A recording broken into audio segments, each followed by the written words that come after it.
Alright, welcome back.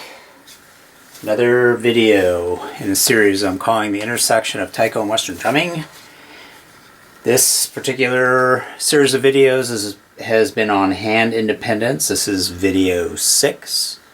And what I'm going to talk about in this video, and I'm going to use some rhythms to demonstrate the idea, is how do you go about figuring out how to play some patterns that would normally be played by two people by yourself. So I have a method for doing that, and I'll share that with everybody in this video. And I'm going to use some patterns that are derived from the Taiko style called Yodan-uchi.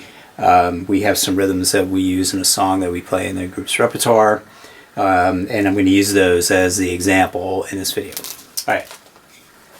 So fundamentally, there's 3 patterns to this, and we'll go into them one at a time. But always with Taiko, there's a fundamental backbeat feeling in every song. So we call that the ji-uchi. So this particular style, these particular rhythms have that swing beat, right? So we talked about this before. Swing beat, which we call it informally swing G, is this rhythm, and we call it swing G because it sounds like a jazz swing rhythm, right? It's got that swing feel to it. Okay, so here's one of my methods for deconstructing and reconstructing a rhythm. And this helps me in a lot of ways. It helps me figure out downbeats, offbeats, sticking, etc. It also helps me feel a rhythm a little bit more solidly, and it helps me understand the construction of the rhythm. So, let me go through these phrases. I'm going to play them on this Taiko with the pad on here. It's easier for you to hear me, I hope, with this on the Taiko. It's muffling the sound. So, there's 3 phrases. The first phrase is a fundamental Yodan-uchi rhythm, which when played on the Taiko would be dance, go, dance, go, dance. Or if played between 2 Taiko or 4 Taiko, as in the Yodan-uchi, dance, go, dance, dance, go, dance, dance, go, dance, right? If I take that rhythm and I play it on 1 Taiko, it becomes this rhythm. Dance, go, dance, go, dance. So to help me understand that rhythm a little better, I like to turn the rhythm into an accent. Right, so remember, the G is a swing beat. Okay?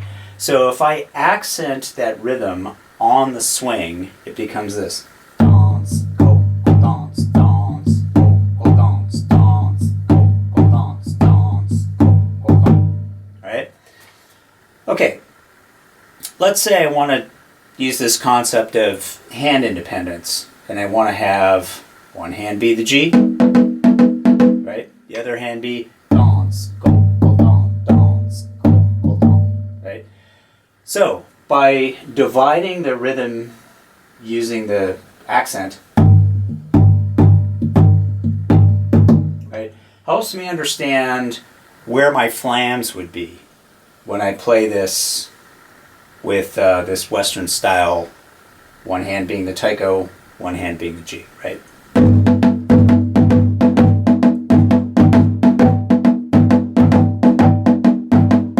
Okay, dance, go, dance.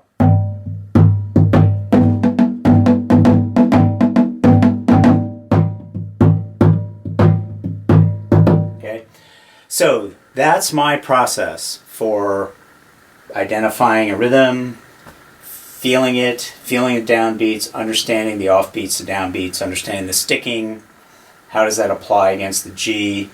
Once I kind of have internalized that and figured that out within myself, I can go through this process of dividing myself into 2 people and say, well, okay, now I kind of understand how the G part lines up with the Taiko part, so I'm going to try to make one hand to be the Taiko part and one hand be the G part. Alright, so there's 3 phrases in this particular set of rhythms. And so the first phrase is this. Okay. Second phrase is dance, go, dance, dance, dance, dance, dance. Okay. And the third phrase is dance, go, dance, dance, dance, dance, dance, dance. So note that there's a couple of syncopated triplets in there, right? Pattern 1. Okay, pattern 2 has a syncopated triplet that throws the accent to the left. Dance, dance, dance, dance. Right? Pattern 3 has a triplet starting with the right hand and ends with 2 downbeats.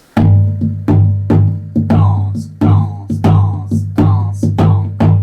Okay? Alright, so as I sort of internalize that and feel where each beat is against the G, because I'm playing both the G and the accent as the taiko part, I can then sort of sit there and say to myself, okay, well, if I have a constant G with one hand, let me try to line those beats up on the flams in the different spots where they're on the left or the right of the G, and see if I can play both parts at the same time, dividing myself in two, right?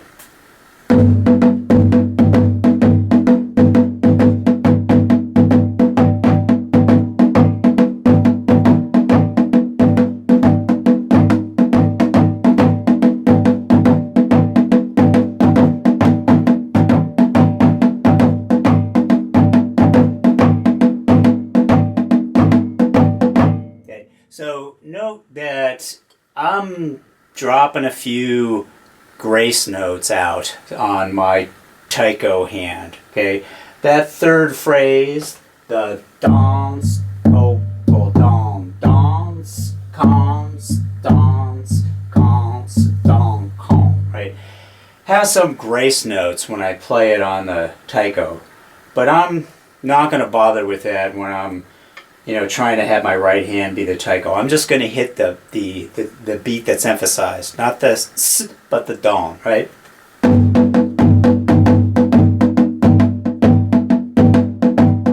Right, I didn't put the sus in. I just played the don, skip su, con, skip su, don, skip su, con, skip su, don, con, right, 2 downbeats, okay?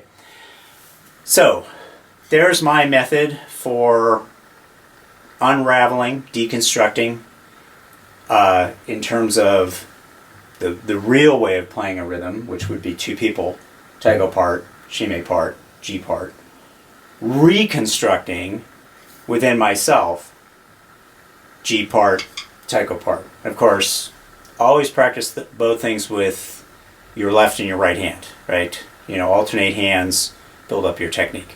So there you go. That's video 6. And give this a shot. It's a little tricky. Hopefully, you with a little bit of practice, a little bit of focus, deconstructing, reconstructing, you'll be able to get it down too.